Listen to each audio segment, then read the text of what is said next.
Good afternoon. Good afternoon. You may want to gather around a few more chairs or find your seat or be comfortable wherever you are, but it is about time for us to begin on this very special occasion. It is truly a pleasure to see so many people here today, and beautiful day outside, and it's always a beautiful day inside this building, isn't it? I think this is one of the places that we all enjoy, especially coming to on the Western campus. I want to welcome all of you to the reception and to the recognition event. We're going to be honoring 4 very special donors today of the Kentucky Museum and Library, and we are so grateful for the support of individuals and corporations who support library, museum, and all of the many things that we're trying to accomplish at Western. This museum and this library have a tremendous staff. Many times we talk about what's important in a university, and people are so important. People are absolutely number one, the students, the faculty, and all of the people who make a university. But it's often been said also that the real heart of any university is its library. And in the library and museum are those things that are so much a part of the foundations that we establish for our students and the capacities that we develop. And so it's especially pleasing to be welcoming you to this event today.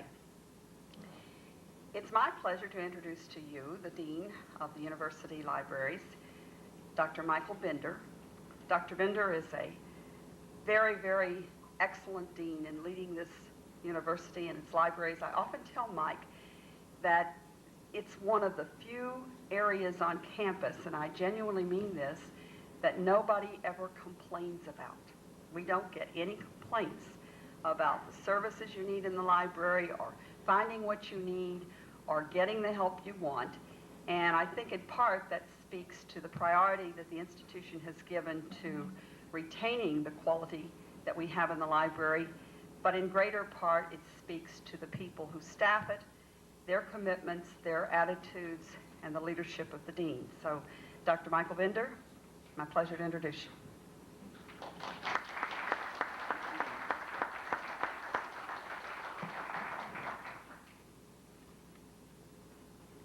Thank you, Dr. Burch.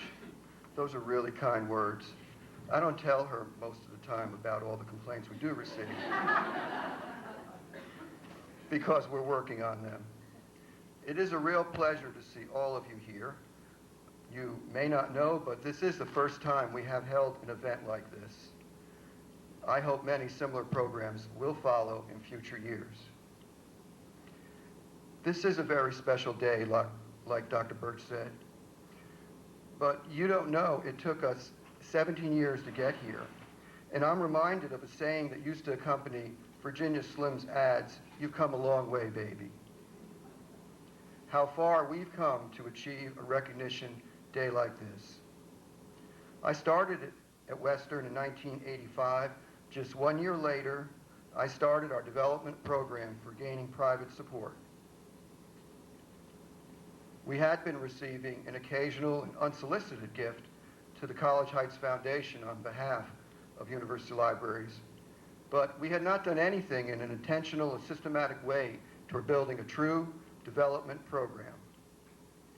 You all being here today is testimony to our success. I would say that during the 17 years, I worked with 10 development officers, most recently Heather Slack-Ratu, each bringing his or her own abilities, skills, and interests to bear on our behalf. I'm indebted to them for their work and their persuasive skills for our many friends to become financial donors. I also want to thank Rick DeBose, to whom our Director of Development position now reports, Barbara Burch, as you know, to whom I report, and Tom Hiles, who leads the development effort at Western, for their unwavering support for our fundraising efforts. But most important, and of course, our success would not have been possible without you, our supporters. We have been fortunate. Many of the programs we've developed and needs we've articulated have struck responsive chords in the community and amongst you. You have enabled us to enhance the regular financing received from the university budget, thereby providing us with the means to add value to our programs and enrich them in very important ways. I'm just going to mention a few, at least what the dean considers, very worthwhile projects and activities where private support has made the difference. The Southern Kentucky Festival of Books, the Artists in Residence Program, Kentucky Live, Faraway Places, the Bowling Green Warren County Bicentennial exhibit, actually almost every exhibit at the museum, the opening day collection for the Glasgow Campus Library, the acquisition of numerous other books for our library collections, the restoration and preservation of priceless art objects and other museum artifacts. I could cite many, many more examples, but I'm going to try to keep my remarks brief. On a very personal note, I want you to know that your show of support contributes to increasing the morale and sense of importance in the community amongst the University Library's faculty and staff. We really, really appreciate that also. For all this, for your steadfast support, on behalf of the University Library's faculty and staff, I thank you very, very much.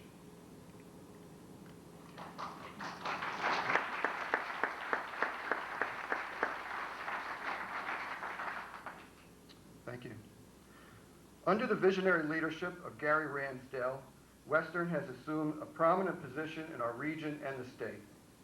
It is increasingly recognized at the national level for its academic excellence.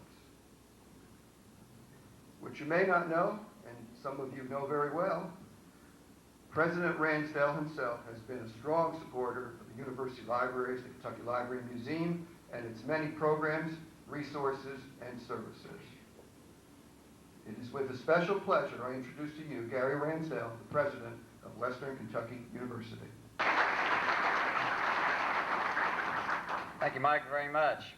I can't help but at this particular ceremony look at the portrait over the fireplace over here, President Downing, and think how pleased Henry Hardin Cherry would be to know that this event is taking place today, because he was the one, and I've got one of these sitting in my office, who created the small boxes to collect dimes to help build this building and make it a viable part of this university and now the culture and heritage of this university, and how pleased he would be to see what started with dimes and little boxes now become significant endowment opportunities to support the ongoing operations of our libraries and the Kentucky Museum.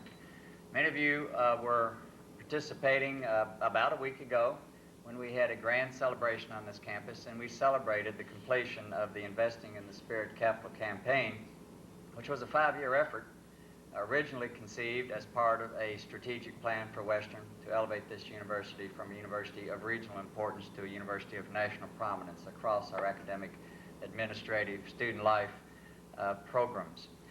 Part of that $102 million raised was $832,082 raised for university libraries and $697,893 raised for the Kentucky Museum. Significant accomplishments for both of these important treasures that are part of the academic and cultural heritage of Western Kentucky University. We are creating a new environment where individuals partner with this university to allow the intellectual environment of this university to move forward in a manner in which we can all take pride. In addition to today's benefactors that we'll recognize in just a moment, hundreds of individuals, corporations, and foundations have supported both the museum and the library by underwriting exhibits and programs throughout the year, and that list is much too numerous to mention.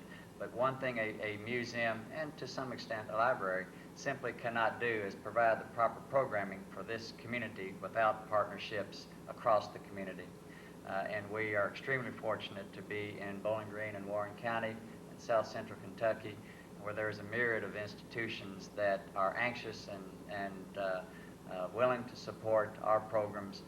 And so when you come to activities at the Kentucky Museum particularly, and you see a corporate sponsor that helps make a particular function, a particular program possible, thank that corporation for those individuals that helped to make that possible, because it enriches the lives of all of us, and this building and all the activities that occur in it are a treasure that we all need to nurture on an ongoing basis.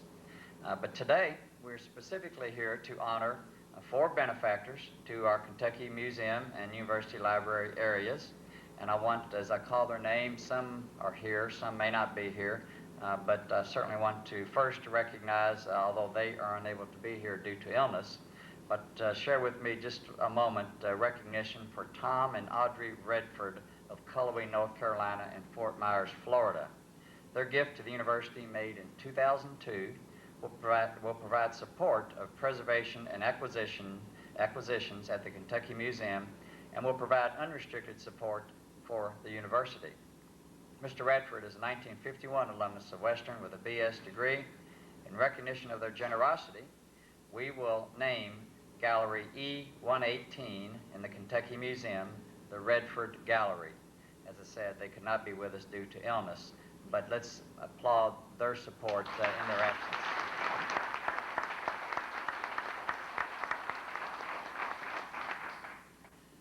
If Charlie Hardcastle, Charlie, if you'll come forward. I want to recognize Lila Hardcastle Greene of Bowling Green, and I don't think Lila Greene is able to be with us today.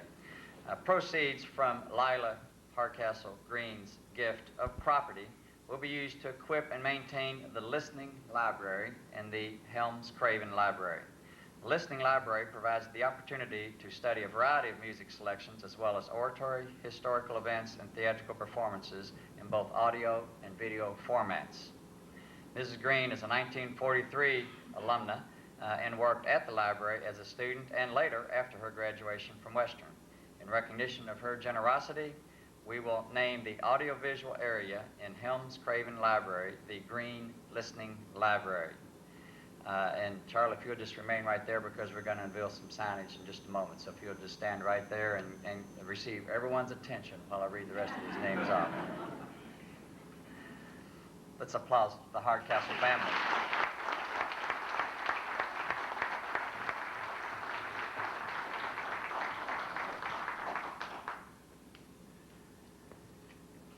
These names, probably I'll need to tell you a little bit about them just so you could kind of remember. They've only been around a short time, but I do want to recognize Dr. Lowell and Penny Harrison, the historians for Western Kentucky University. Dr. Harrison is a 1947 alumnus of Western and served on the History Department faculty from 1967 to 1988 and was named University Historian in 1979. He has published more than 10 books and 100 articles on history, particularly Kentucky history, and most particularly Western Kentucky University history. He has received many honors for his contributions to history and is a member of Western's Hall of Distinguished Alumni.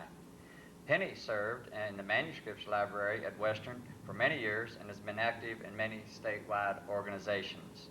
Dr. and Mrs. Harrison have supported the Kentucky Library Acquisition Program, the Kentucky Library Manuscripts Funds, as well as many other areas across campus for many years. And they are supporting us handsomely with their estate planning at this point. Well, Dr. and Mrs. Harrison, please come forward and be recognized. Lowell, Penny, please come forward.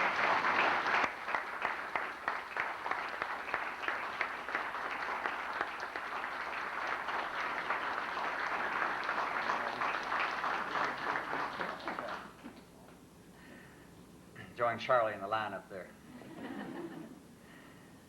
Dr. Tom and Nancy Disher Baird of Bowling Green. Tom, Nancy? If you'll come forward, please.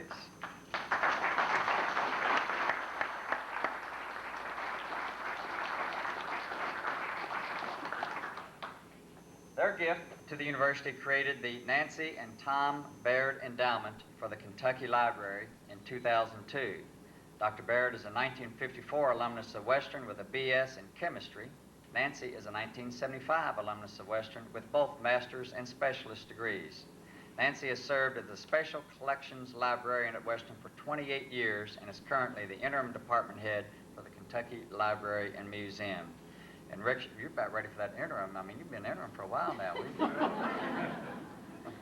In recognition of their generosity and admiration for Dr. Harrison, the Kentucky Library Reading Room in the Kentucky Library will be named the Harrison and Baird Reading Room.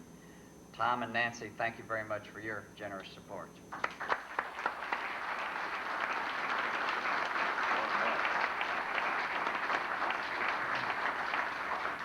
Dr. Bender, if you'll come forward, let's unveil our new signage, please.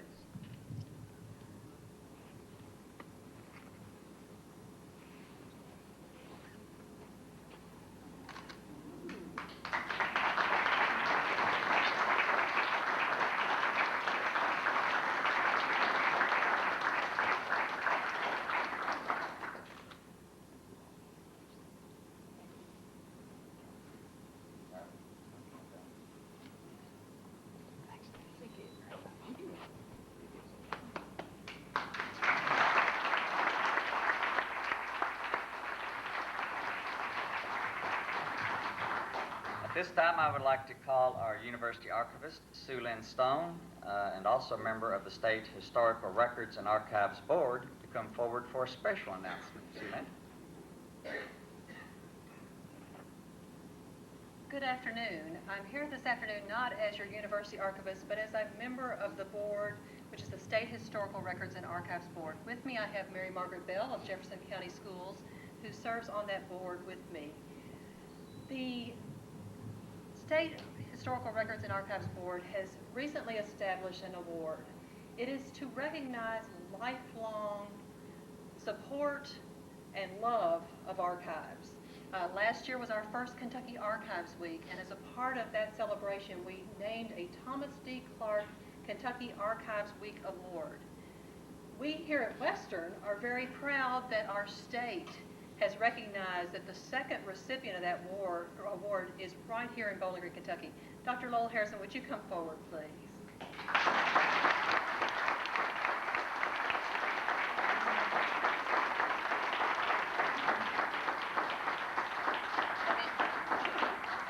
Let me read this award to the assemblage here.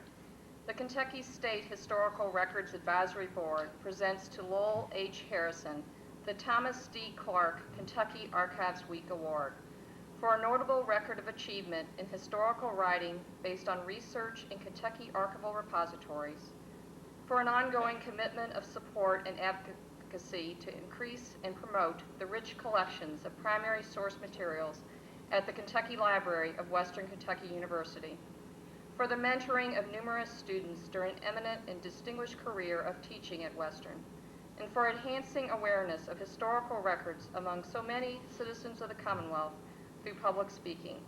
28th September 2003.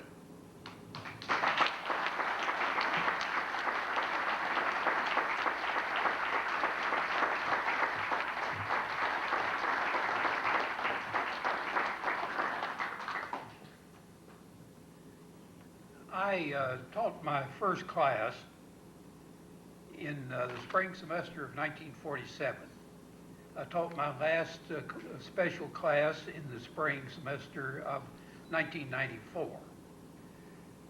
There were times, many times during those years, that I sympathized with the English poet who said, 10,000 times I've done my best and all's to do again.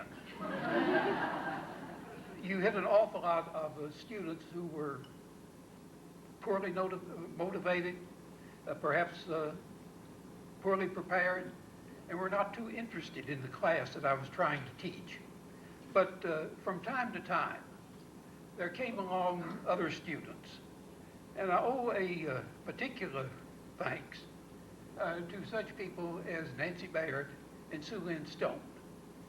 They're the sort of students who made the whole thing seem worthwhile. Thank you very much.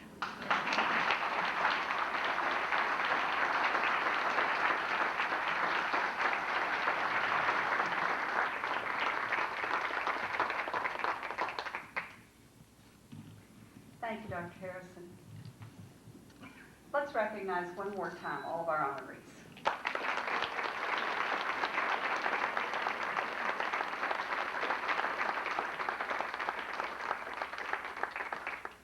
Now to that you're here, we hope that you will want to take the time and join us for refreshments, beautiful fall display down here, and lots of good fellowship. And if you have a little more time this afternoon, hopefully you'll enjoy meandering through this building and seeing the latest of the exhibits. But we hope you will stick around for a little while and visit and have time to talk to our honorees as well. Thank you all for coming.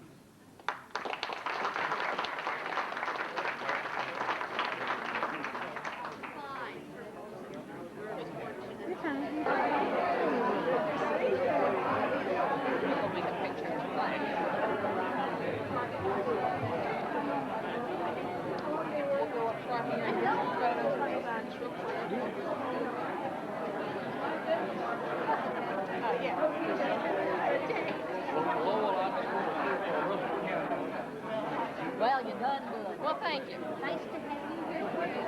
This is my mother. This is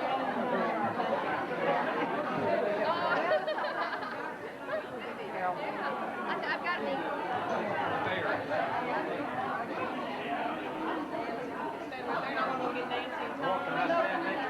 Be delighted, Carl. Delighted. Great